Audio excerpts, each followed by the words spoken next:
उस दिन सवेरे स्कूल जाने में मुझे बहुत देर हो गई थी। मन में बड़ा डर लग रहा था। वैसे तो कोई बात नहीं थी, लेकिन हेमिल मास्टर साहब ने यह जो कह दिया था कि मैं सबसे सकर्मक और अकर्मक क्रियाओं की परिभाषा पूछूंगा, और मुझे एक फूटा शब्द भी याद नहीं था। एक क्षण के लिए मेरे मन में आया कि आज स्कूल ही न जाऊं और सारा दिन इधर-उधर कहीं घर से बाहर ही बिता दूं। दिन बड़ा अच्छा था। आसमान साफ था और मीठी-मीठी धूप फैली हुई थी। सड़क के किनारे वाले जंगल में चिड़िया खूब चहक रही थी और लड़की चीरने की जो मिल है, उसके पिछवाड़े सिपाही कवायद कर रहे थे। यह सब कुछ उन अकर्मक और सकर्मक क्रियाओं से कहीं ज्यादा दिलचस्प था, लेकिन फिर भी अपनी तबीयत को रोकने का बल मुझमें था, इसीलिए मैंने स्कूल की तरफ लंबे-लंबे डग बढ़ाए। टाउनहॉल के पास से गुजरते हुए मैंने देखा कि बुलेटिन बोर्ड के सामने बड़ी भीड़ इकट्ठी है। गत 2 वर्षों में लड़ाई हारने, सेनापति की आज्ञाओं, बजट आदि की जितनी भी बुरी खबरें थीं, वे सब इसी बुलेटिन बोर्ड पर प्रकाशित हुई थी।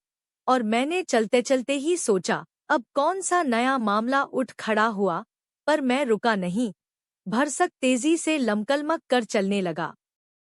वाक्टर लोहर, जो अपने नौकर के साथ खड़ा वहां बुलेटिन पढ़ रहा था, चिल्लाया, बबुए भागो मत जाओ, वक्त से बहुत पहले स्कूल पहुंच जाओगे।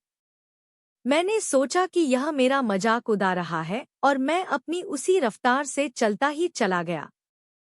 हामफता स्कूल पहुंच गया। स्कूल लगने पर हमेशा ही इतना शोरगुल होता था कि वह सड़क पर सुनाई पड़ता था।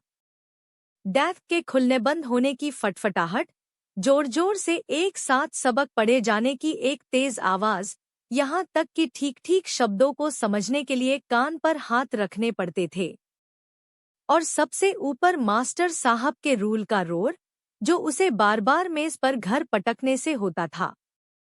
किंतु इस समय सब कुछ शांत था। मैं सोच रहा था कि जब मैं चुपके से जाकर अपने डेस्क पर बैठने की कोशिश करूंगा, तो बड़ी हलचल मचेगी। परंतु उस दिन तो वास्तव में सब ऐसी चुप नजर आ रहा था, जैसे इतवार की सुबह हो। खिड़की में से ही मुझे दिखाई दिया कि क्लास में सब लड़के अपनी अपनी जगह पर बैठे हैं और हेमिल मास्टर साहब अपना लोहे वाले भयानक रूल बगल में दाबे हुए चक्कर काट रहे हैं। मुझे सामने के दरवाजे को ही खोलकर अंदर क्लास में घुसना पड़ा। अंदाज लगाया जा सकता कि उस समय मैं कितना डरा और सहमा हुआ हूँगा। किंतु कुछ हुआ नहीं। मास्टर साहब ने बड़ी मुलायमियत से कहा, बच्चू फैंज, जाकर जल्दी से अपनी जगह पर बैठ जाओ। हम तुम्हारे बिना ही पढ़ाई शुरू करने वाले थे। बेंच पर कूदकर मैं अपने डेस्क पर जा डटा। जब तक कि मेरा डर कुछ कुछ दूर नहीं हो गया, मैंने नहीं देखा कि मास्टर साहब आज हरा कोट, चुन्नटोंदार कमीज और काली रेशमी टोपी, सबकी सब चीजें बेल बुतों से कढ़ी हुई, पहने हुए हैं। यह कपड़े वे केवल उस दिन पहनते थे जिस दिन इनाम बंटता था। यही नहीं, बल्कि सारा स्कूल एकदम शांत और गंभीर था। और मुझे ताज्जुब तो सब हुआ जब मैंने देखा कि पिछली बेंचों पर जो हमेशा खाली पड़ी रहती थी, ग्वार लोग भी बिल्कुल हमारी तरह चुप बैठे थे। तिपंखा टोप लगाए बुढ़ा हौसर बैठा था, जो किसी जमाने में नगर का मेयर था। इसके सिवाय एक भूतपूर्व पोस्ट साहब भी अन्य कई व्यक्तियों के साथ बैठे हुए थे। सब के सब मातमी मुद्रा बनाए हुए थे। हाउसर साहब अपने साथ एक पुरानी फटी चिथड़ा प्राइमर उठा लाए थे, उसी खोले हुए अपने घुटनों पर रखे थे। उनकी बड़ी-बड़ी ऐनक भी उसी पर रखी हुई थी। मैं यह सब देखकर आश्चर्य ही कर रहा था कि हेमिल साहब अपनी कुर्सी पर चढ़े और उसी मुलायम तथा विनम्र स्वर में, जिसमें कि आते आते ही मुझे बोले थे, कहने लगे, लड़कों, आज मैं तुमको सबक पढ़ा रहा हूँ। बर्लिन से आज्ञा आई है कि आल्जक और लॉरेन के स्कूलों में सिर्फ जर्मन ही पढ़ाई जाए। तुम्हारे लिए कल से कोई नए मास्टर साहब आ जाएंगे, इसलिए आज फ्रेंच का यह तुम्हारा आखिरी सबक है खून ध्यान से पढ़ना। और यह शब्द मेरे कानों पर जैसे बिजली की तरह गिरे। अब समझ में आया कमबख्तों ने उस बुलेटिन बोर्ड पर क्या लिखा था। फ्रेंच का मेरा आखिरी सबक, आखिरी। और अभी तो मुझे अच्छी तरह लिखना भी नहीं आया है, और यही सब खत्म है। मैं अब आगे नहीं पढ़ सकूंगा क्या? हाय हाय, मैंने अभी तक अपने सबक न याद करके कितना बुरा किया। बेकार ही चिड़ियों के अंडों की तलाश में घूमता रहा, बेकार ही अपना वक्त इधर-उधर आवारागर्दी में खोया किया। वे किताबें, जिनकी सूरत देखकर मुझे बुखार चढ़ता था, व्याकरण इतनी भारी थी कि ले जाने में आफत पड़ती थी।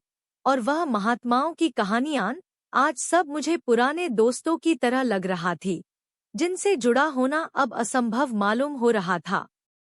और बेचारे मास्टर भी तो, वे अब हमेशा के लिए जा रहे हैं, और मैं अब उन्हें कभी नहीं देख सकूंगा। सिर्फ इस कल्पना मात्र से ही मैं हेमिल साहब सख्ती को भूल गया, और भूल गया उनके उस लोहे के रूलर को भी। हाय बेचारा! आज इस आखिरी सबक के उपलक्ष्य में ही तो उसने अपने इतवार वाले बढ़िया कपड़े पहने थे। हाँ, और मेरी समझ में आया कि गांव के वे वृद्ध सज्जनगण क्यों पीछे बेंचों पर बैठे थे और इतने सुस्त थे। अब वे फिर कभी स्कूल में आ जो नहीं सकेंगे।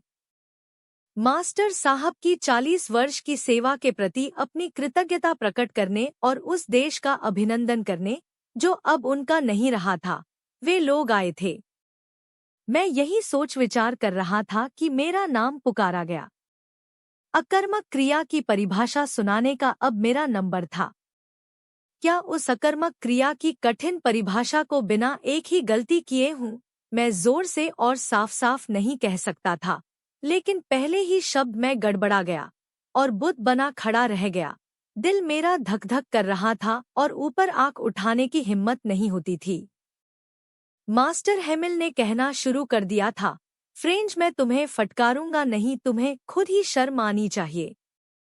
कितनी बुरी बात है।